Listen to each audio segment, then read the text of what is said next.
Gereja Sitri Pemulihan Kupang mempersembahkan Soul Care, renungan untuk memelihara jiwa kita di dalam firman Tuhan. Selamat mengikuti. 2000 tahun yang lalu terjadi sebuah peristiwa besar di loteng Yerusalem. Murid-murid mengantisipasi, menanti, mempersiapkan diri datangnya pencurahan Roh Kudus itu. Dan waktu kehadiran dari Roh Kudus yang dijanjikan itu hadir, Alkitab memberikan 3 fenomena yang terjadi. Yang pertama, terjadilah tiupan angin keras. Yang kedua, ada lidah-lidah api di antara orang-orang atau murid-murid yang menanti-nanti. Yang ketiga, mereka berbicara dalam bahasa lain. Alkitab berkata muncul 2 reaksi. Mereka semuanya tercengang-cengang, termangu-mangu sambil berkata seorang kepada yang lain. Yang pertama, apakah artinya ini? Apa artinya berbicara dalam bahasa lain? Kelompok yang kedua di ayat 13 bilang begini, tetapi orang lain menyindir mereka dan berkata mereka sedang mabuk oleh anggur manis. Sampai hari ini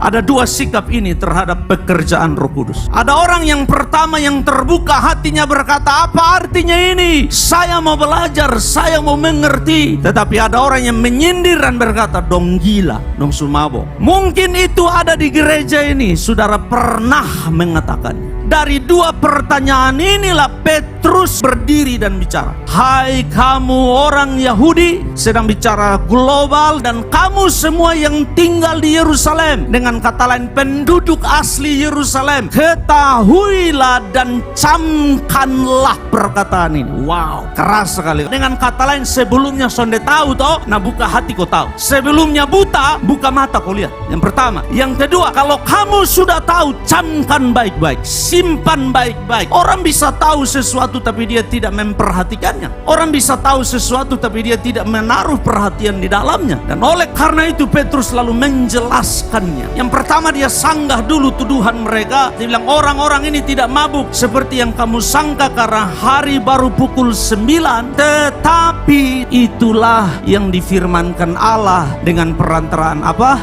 Nabi Yoel. Pertama, Petrus bilang pemenuhan Roh Kudus, beroperasinya Roh Kudus, hadirnya kuasa Roh Kudus, ini pemenuhan janji Bapa. Ini apa yang Tuhan mau. Roh Kudus dicurahkan, artinya adalah penggenapan janji Bapa. Penggenapan Roh Kudus atau pencurahan atau pemenuhan Roh Kudus bukan rekayasa denominasi tertentu. Nah, ini yang Yesus sampaikan Yohanes 14 ayat 16. Aku akan minta kepada Bapa dan Ia akan memberikan kepadamu seorang penolong yang lain, Parakletos. Yesus mulai bilang, kalian tunggu-tunggu toh, dari zaman Musa Yesus bilang saya akan kirim bagi kamu penolong yang lain. Jadi itu yang Petrus bilang. Yang pertama, pemenuhan Roh Kudus, dicurahkannya Roh Kudus bukan rekayasa, bukan milik gereja karismatik Pentakosta saja. Itu milik semua orang yang mengaku Alkitab sebagai firman Allah. Sebab engkau tidak bisa tolak, ini tertulis dalam Alkitab. Pilihan ada di tangan saudara, Bapak Ibu Saudara. Mari saya jujur dengan saudara, kalau janji itu ternyata bagi saudara dan saya, akan sangat menyesal kalau saudara tidak menikmati janji itu.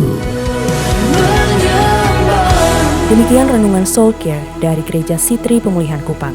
Tuhan Yesus memberkati.